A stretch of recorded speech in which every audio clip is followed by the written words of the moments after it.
ये गीता का 17वां अध्याय ही है, जो पिछले वीडियो में पूरा नहीं हो पाया था। तो आगे देखिए, जो मनुष्य शास्त्र विधि से रहित केवल मन कल्पित घोर तप को तपते हैं तथा दंभ और अहंकार से युक्त एवं कामना, आसक्ति और बल के अभिमान से भी युक्त हैं, जो शरीर रूप से स्थित भूत समुदाय को और अंतःकरण में स्थित मुझ परमात्मा को भी क्रश करने वाले हैं, उन अज्ञानियों को तू आसुरी स्वभाव वाला जान। क्रश करने से तात्पर्य है शास्त्र से विरुद्ध उपवास आदि घोर आचरणों द्वारा शरीर को सुखाना, कष्ट देना, अंश स्वरूप भगवान के अंश स्वरूप जीवात्मा को क्लेश देना, भूत समुदाय को और अंतर्यामी परमात्मा को क्रश करना है। भोजन भी सबको अपनी अपनी प्रकृति के अनुसार 3 प्रकार का प्रिय होता है। जैसे यज्ञ, तप और दान भी 3-3 प्रकार के होते हैं। उनके इस पृथक पृथक भेद को तू मुझसे सुन। वायु, बुद्धि, बल, आरोग्य, सुख और प्रीति को बढ़ाने वाले, रसयुक्त, चिकने और स्थिर रहने वाले तथा स्वभाव से ही मन को प्रिय ऐसे आहार अर्थात भोजन करने के पदार्थ सात्विक पुरुष को प्रिय होते हैं। खट्टे, कड़वे, लवणयुक्त, बहुत गर्म, तीखे, रूखे, दाहकारक, दुख, चिंता तथा रोगों को उत्पन्न करने वाले आहार अर्थात भोजन करने के पदार्थ राजस पुरुष को प्राप्त होते हैं। जो भोजन अधपका, रस रहित, दुर्गंध युक्त, बासा और उच्छिष्ट है तथा जो अपवित्र है, वह भोजन तामस पुरुष को बहुत प्रिय होता है। जो शास्त्र विधि से नियत यज्ञ करना ही कर्तव्य है, इस प्रकार मन को समाधान करके फल न चाहने वाले पुरुषों द्वारा किया जाता है, वो सात्विक है। परंतु हे अर्जुन, केवल दंभाचरण के लिए अथवा पलकों में भी दृष्टि में रखकर जो यज्ञ किया जाता है, उस यज्ञ को तू राजस समझ। शास्त्र विधि से हीन, अन्नदान से रहित, बिना मंत्रों के, बिना दक्षिणा के और बिना श्रद्धा के किए जाने वाले यज्ञ को तामस यज्ञ कहते हैं। देवता, ब्राह्मण, गुरु और ज्ञानी जनों का पूजन, पवित्रता, सरलता, ब्रह्मचारी और अहिंसा, यह शरीर संबंधी तप कहा जाता है। जो उद्वेग न करने वाला, प्रिय और हितकारक एवं यथार्थ भाषण है तथा जो वेद शास्त्रों के पठन का एवं परमेश्वर के नाम का जप का अभ्यास है, वही वाणी संबंधी तप कहा गया है। मन की प्रसन्नता, शांत स्वभाव, भगवान का चिंतन करने का स्वभाव, मन का निग्रह और अंतःकरण के भावों की भली भांति पवित्रता, इस प्रकार यह मन संबंधी तप कहा जाता है। फल को न चाहने वाला योगी पुरुषों द्वारा परम श्रद्धा से किए हुए उस पूर्वोक्त 3 प्रकार के तप को सात्विक कहते हैं।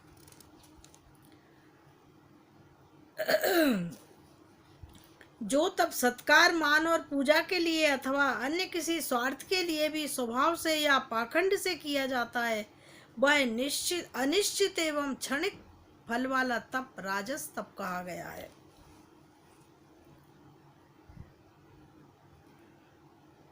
अनिश्चित से तात्पर्य है, अनिश्चित फल वाला उसको कहते हैं जिसका फल होने में शंका हो।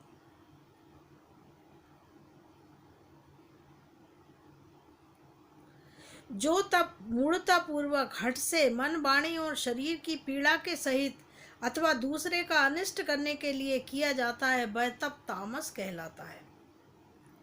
दान देना ही कर्तव्य है, ऐसे भाव से जो दान देश तथा काल और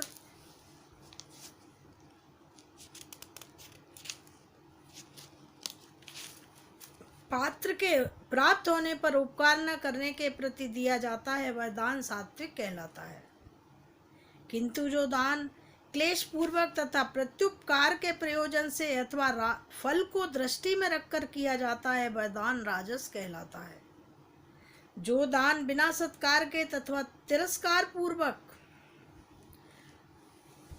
अयोग्य देश काल में और कुपात्र को दिया जाता है, वह दान तामस कहा जाता है। ओम तत्सत। ऐसे ये 3 प्रकार का सच्चिदानंद घन ब्रह्मा का नाम कहा गया है।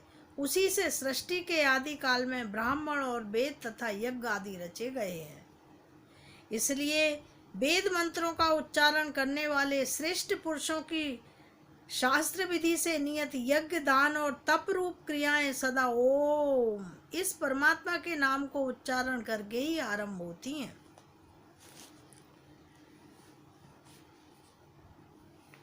तत् अर्थात तत् नाम से कहे जाने वाले परमात्मा का ही यह सब है। इस भाव से फल को न चाहकर नाना प्रकार की यज्ञ, तप रूप क्रियाएं तथा दान रूप क्रियाएं कल्याण की इच्छा वाले पुरुषों द्वारा ही की जाती हैं। सत्य, इस प्रकार यह परमात्मा का नाम सत्य भाव से और श्रेष्ठ भाव में किया जाता है तथा हे पार्थ, उत्तम कर्म में भी सत शब्द का प्रयोग किया जाता है तथा यज्ञ, तप और दान में जो स्थिति है वह भी सत्य इस प्रकार कही जाती है और उस परमात्मा के लिए किया हुआ कर्म निश्चय पूर्वक सत्य ऐसे कहा जाता है। हे अर्जुन, बिना श्रद्धा के किया हुआ हवन, दिया हुआ दान एवं तपा हुआ तप और जो कुछ भी किया हुआ शुभ कर्म है वह समस्त असत इस प्रकार कहा जाता है। इसलिए वह ना तो इस लोक में लाभदायक है और ना ही मरने के बाद उस लोक में लाभदायक है।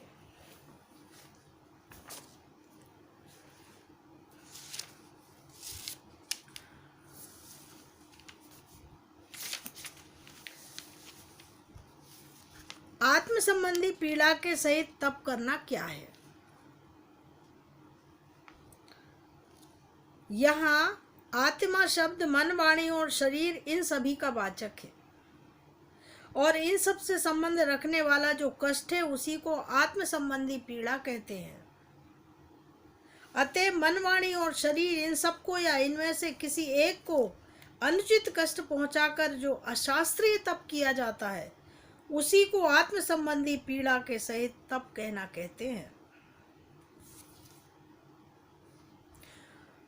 दूसरों का अनिष्ट करने के लिए तप करना क्या होता है? दूसरों की संपत्ति का हरण करने, उनका नाश करने, उनके वंश का उच्छेद करने अथवा उनका उस किसी प्रकार कुछ भी अनिष्ट करने के लिए जो अपने मन, वाणी और शरीर को ताप पहुंचाना है वही दूसरों का अनिष्ट करने के लिए तप करना है।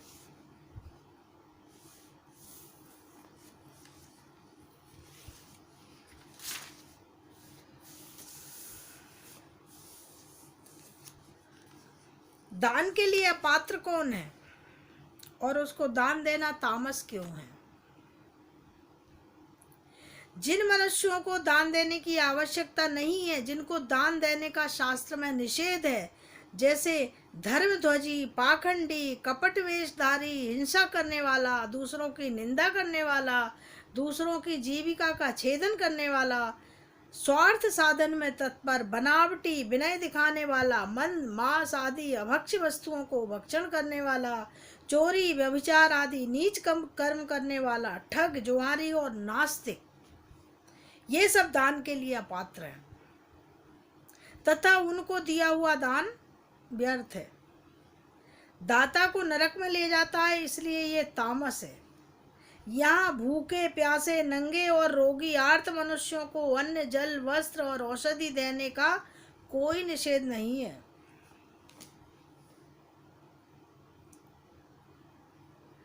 बिना सत्कार किए दिए जाने वाले दान का क्या स्वरूप है? दान देने के लिए आए हुए अधिकारी पुरुष का आदर न करके अर्थात यथा योग्य अभिवादन, कुशल प्रश्न, प्रिय भाषण, आसन आदि द्वारा सम्मान न करके जो रुखाई से मतलब बुरे मन से जो दान दिया जाता है वो दान सत्कार करने के लायक नहीं होता है।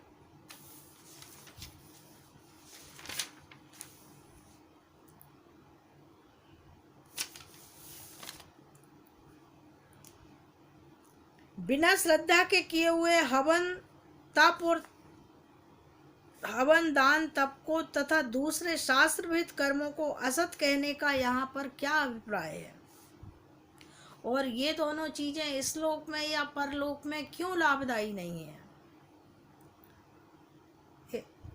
इसका भाव है, हवन दान और तप तथा अन्याय शुभ कर्म श्रद्धा पूर्वक किए जाने पर ही अंतःकरण की शुद्धि में और इस लोक या परलोक के फल देने में समर्थ होते हैं। बिना श्रद्धा के किए हुए शुभ कर्म व्यर्थ हैं। इसी से उनको असत और वे इस लोक या परलोक में कहीं भी लाभप्रद नहीं है, ऐसा कहा गया है। ओम नमो भगवते वासुदेवाय।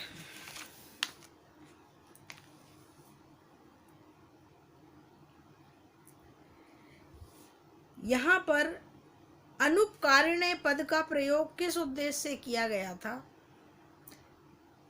क्या अपना उपकार करने वालों को कुछ देना अनुचित या राजस दान है?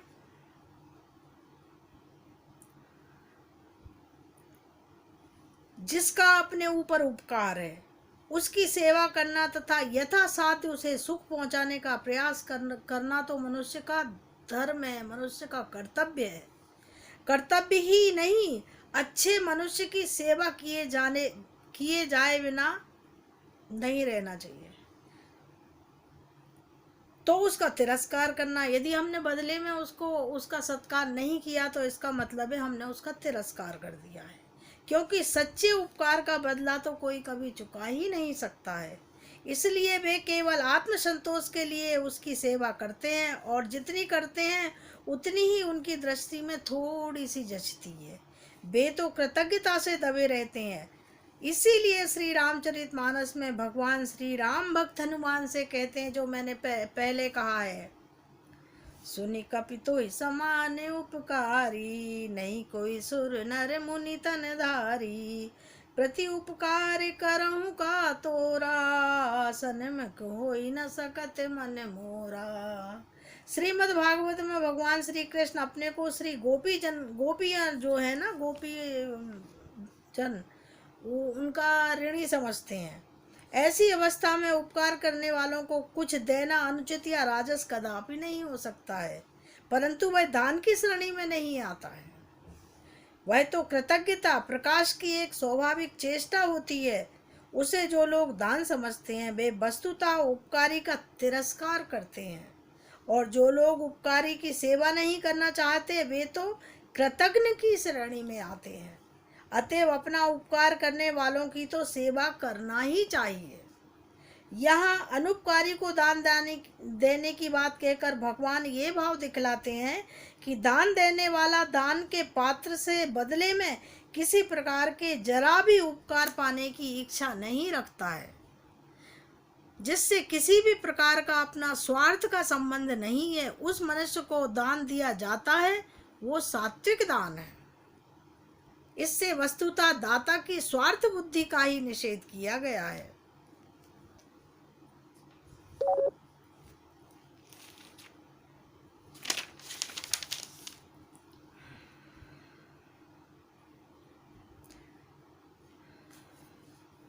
तप की प्रसिद्धि से इस प्रकार जगत में बड़ाई होती है। वह मनुष्य बड़ा तपस्वी है, इसकी बराबरी कौन कर सकता है, यह कितना श्रेष्ठ है आदि उसका नाम सत्कार है। किसी को तपस्वी समझकर उसका स्वागत करना, उसके सामने खड़े हो जाना, उसे प्रणाम करना, मान देना या अन्य किसी क्रिया से उसका आदर करना मान है ये। तथा उसकी आरती उतारना, पैर धोना, पत्र पुष्पादि षोडशोपचार से पूजा करना, उसकी आज्ञा का पालन करना, इन सब का नाम पूजा है।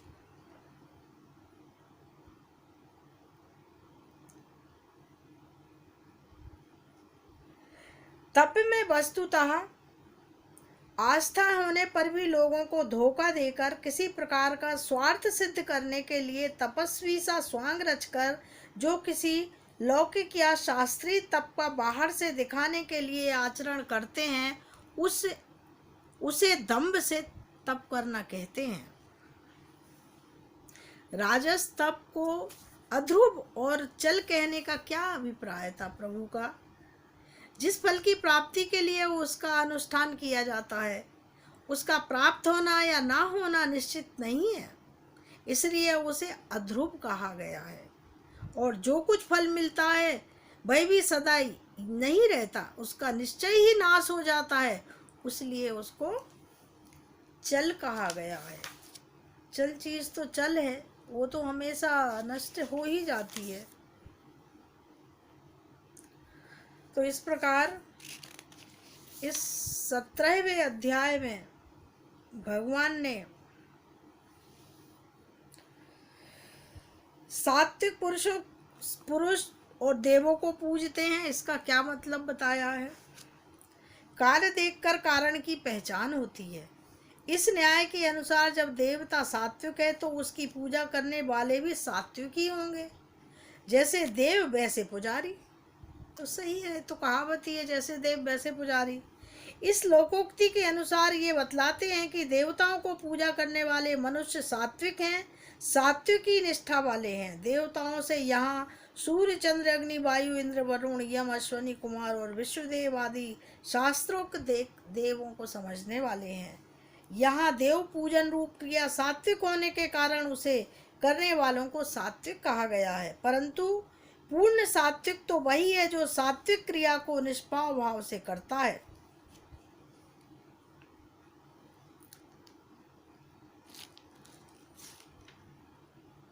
जैसे देवताओं को पूजने वाले सात्विक पुरुष हैं, उसी न्याय से यक्ष राक्षसों को पूजने वाले राजस हैं, राजसी निष्ठा वाले हैं।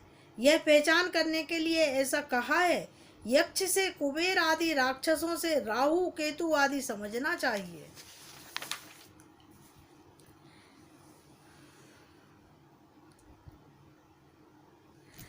जिसमें श्रद्धा होती है, जो शास्त्र विधि का पालन करते हैं, ऐसे पुरुष दो प्रकार के होते हैं। एक तो निष्काम भाव से कर्मों का आचरण करते हैं और दूसरे सकाम भाव से कर्मों पर आचरण करते हैं। निष्काम भाव से आचरण करने वाले दैविक संपदा युक्त सात्विक पुरुष मोक्ष को प्राप्त होते हैं। इसका वर्णन प्रथमतः 16वें अध्याय के में बहुत विस्तृत रूप से दिया गया है।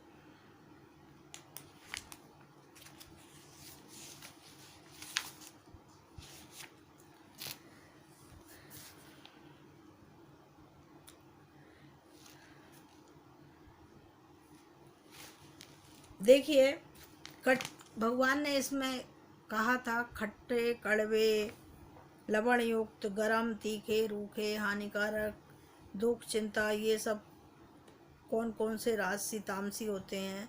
तो इसमें ये प्रश्न है कि खट्टे, कड़वे, लवण युक्त, बहुत गरम, तीखे, रूखे और दाहकारक आहार किसको कहते हैं। ध्यान से सुनिएगा। नीम, करेला आदि पदार्थ कड़वे हैं। कुछ लोग काली मिर्च और चरपरे पदार्थों को कड़वे मानते हैं, किंतु इस वर्णन में तीक्ष्ण शब्द अलग पाया है। कटु रस का इसमें अंतर्भाव हो जाता है, इसलिए यहाँ कटु शब्द का तिक्त अर्थ मानकर उसका अर्थ कड़वा किया गया है। इमली आदि खट्टे हैं। क्षार तथा विविध भांति के नमक नमकीन है। बहुत गरम गरम वस्तुएं अति उष्ण हैं। लाल मिर्च आदि तीखे हैं। भांड में भुंजे हुए अन्न आदि रूखे हैं। राई आदि पदार्थ दाहकारक हैं। दुख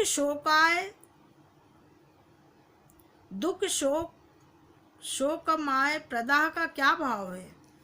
खाने के समय गले आदि में जो तकलीफ होती है तथा जीभ, तालू आदि का जलना, दांतों का आम जाना, मतलब दांत खट्टे हो जाते हैं कई चीज़ों से, चबाने में दिक्कत होना, आंखों और नाकों में पानी आ जाना, हिचकी आना आदि जो कष्ट होते हैं उन्हें दुख कहते हैं। खाने के बाद जो पश्चाताप होता है उसे शोक कहते हैं, और खाने से जो रोग उत्पन्न होते हैं उन्हें आमय कहते हैं। उपयुक्त कड़वे, खट्टे और पदार्थों के खाने से दुख, शोक और रोग उत्पन्न होते हैं, इसलिए इन्हें दुख शोकामय प्रदाह कहा गया है। अतएव इसका त्याग करना चाहिए।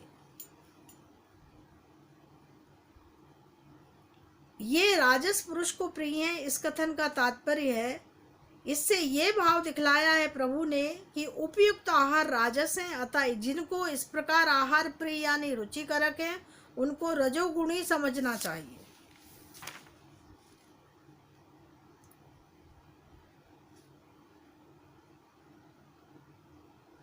दूसरों की संपत्ति का हरण करना, उसका नाश करना, उसके वंश का उच्छेद करना, उनका किसी प्रकार भी अनिष्ट करने के लिए जो अपने मन, वाणी और शरीर को ताप पहुंचाता है, वह दूसरे का अनिष्ट करने के लिए तप करता है। ऐसे आपको बहुत से लोग मिलेंगे इस संसार के अंदर जो कभी किसी का अच्छा नहीं सोचते हैं।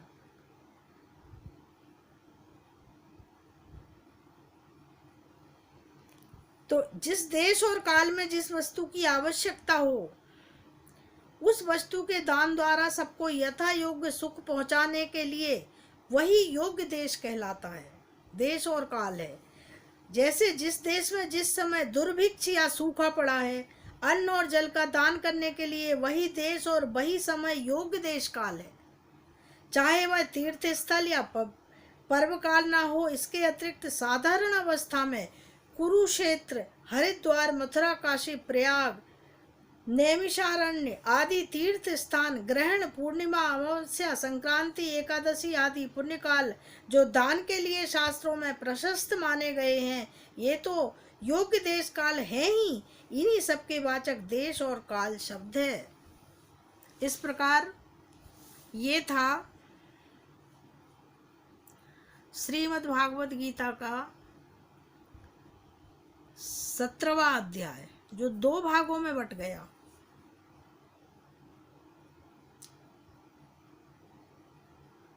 और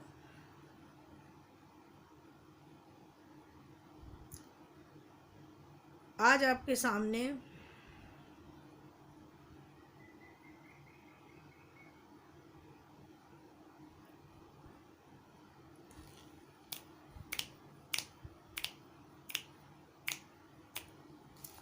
जिसका अपने ऊपर उपकार है उसकी सेवा करना तथा यथासाध्य उसे सुख पहुंचाने का प्रयास करना मनुष्य का परम कर्तव्य है।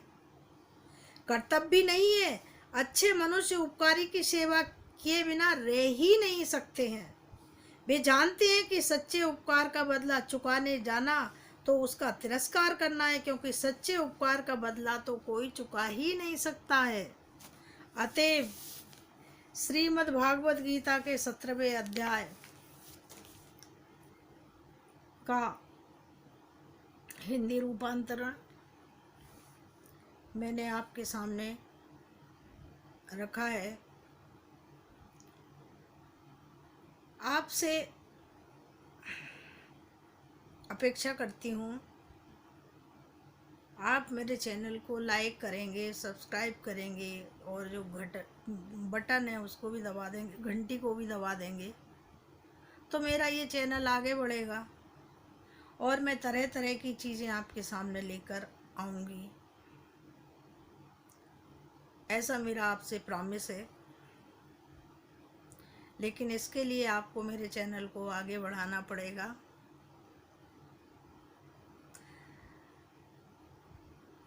कोई चीज़ अगर आपको अच्छी ना लगी हो तो आप मेरे कमेंट्स बॉक्स में लिख भी सकते हैं। कोशिश करती हूँ कि मैं हर चीज़ का स्पष्टीकरण करूँ। वैसे मैंने आपको हर एपिसोड में ये बता दिया है कि मैं कोई पंडित पुजारी नहीं हूँ। मैं एक माहेश्वरी परिवार में जन्मी हुई